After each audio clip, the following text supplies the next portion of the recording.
Hi friends, चलिए पढ़ते हैं न्याय दर्शन।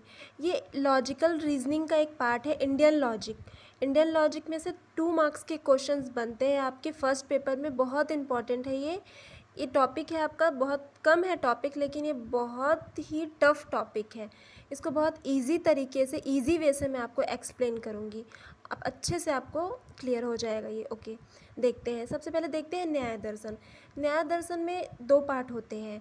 जो वेदों के अनुसार, जिसे वेदों को जो स्वीकार करता है, पहला वो पार्ट होता है, और एक वो होता है जो वेदों को स्वीकार नहीं करता है।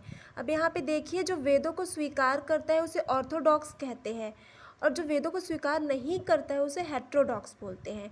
जो वेदों को स्वीकार करता है उसमें न्याय, वैशेषिक, सांख्य, योग, पूर्व मीमांसा और उत्तर मीमांसा आते हैं। और ये आपका जो वेदों को स्वीकार नहीं करता है, इसमें जैन, बौद्ध और मैटेरियलिज्म आते हैं। ठीक है।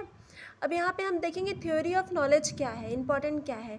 इसमें ये होते हैं आपके प्रमाता, नॉलेज कहलाता है ये, प्रमेय, कॉन्सेप्ट, और ये प्रमाण, प्रोसेस ऑफ अचीव्ड, नॉलेज आप कैसे अचीव करते हैं, और प्रमिति, प्रमाण से जो शिक्षा मिलती है, जिस प्रमाणित होकर जो शिक्षा हमें, ज्ञान जो हमें मिलती है।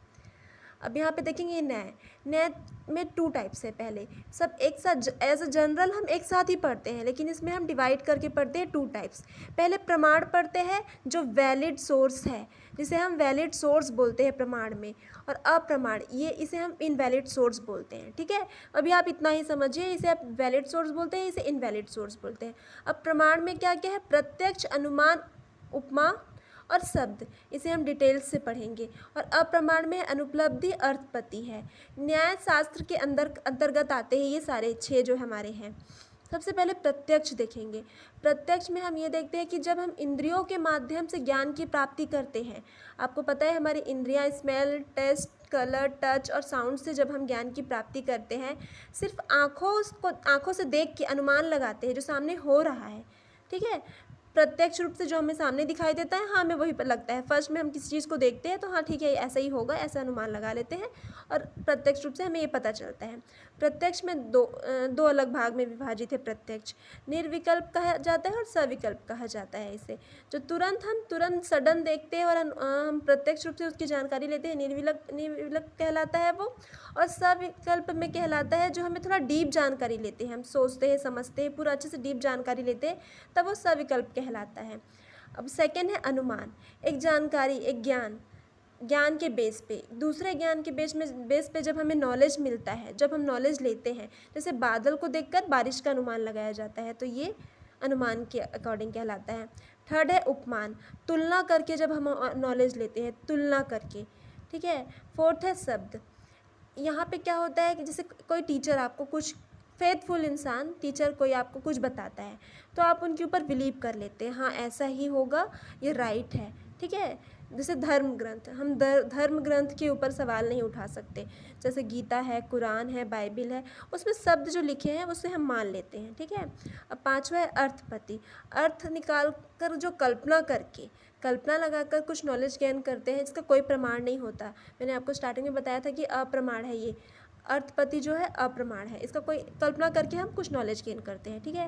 और अनुपलब्धि है, जब किसी चीज़ के ना होने से ज्ञान मिले, जैसे कि हमको नकारात्मक वे से हमें किसी अच्छी ज्ञान की प्राप्ति होती है। जैसे हम कोरोना टेस्ट कराए और हमारा निगेटिव आ जाता है रिजल्ट, तो क्या हुआ, हमें नॉलेज मिल गया, हाँ हमें कोरोना नहीं है। ठीक है। अब यहाँ पे स्ट्रक्चर ऑफ अनुमान देखेंगे, बहुत इंपॉर्टेंट है ये स्ट्रक्चर ऑफ अनुमान। सबसे पहले इसमें क्या देखेंगे, 3 पार्ट होते हैं, साध्य, पक्ष, हेतु या लिंग। ठीक है। इसे एग्जाम्पल के थ्रू मैं आपको समझाती हूँ। फेज 1 में देखेंगे ऑल एनिमल आर लॉयल, सारे एनिमल जो होते हैं वो लॉयल होते हैं। और सेकेंड फेज में बोला गया है ऑल डॉग आर एनिमल, और थर्ड में बोला गया है ऑल डॉग आर लॉयल। देखिए यहाँ पे आपका जो एनिमल है, जो मिडिल टर्म है, उसे हेतु कहा जाता है, और जो आपका लॉयल है वो साध्य कहलाता है। ठीक है। और जो आपका डॉग है वो पक्ष कहलाता है। यहाँ पर देखिए, आप वेन डायग्राम से समझेंगे, बहुत क्लियर हो जाएगा आपको। यहाँ पे डॉग है वो क्या है आपका, पक्ष है और एनिमल यहाँ पे हेतु है और लॉयल आपका क्या है यहाँ पे साध्य है।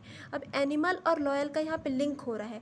इन दो जब साध्य पे प्रमाण हो गया यहाँ पे एनिमल का, यहाँ पे हुआ ना कि एनिमल क्या है, लॉयल है, और डॉग है, सारे डॉग है वो लॉयल है, तो यहाँ पे साध्य प्रमाणित हो जाता है, तो इसे ही व्यक्ति कहा जाता है। बहुत ही इंपॉर्टेंट है ये, हेतु का प्रमाण होना ही व्यक्ति कहलाता है।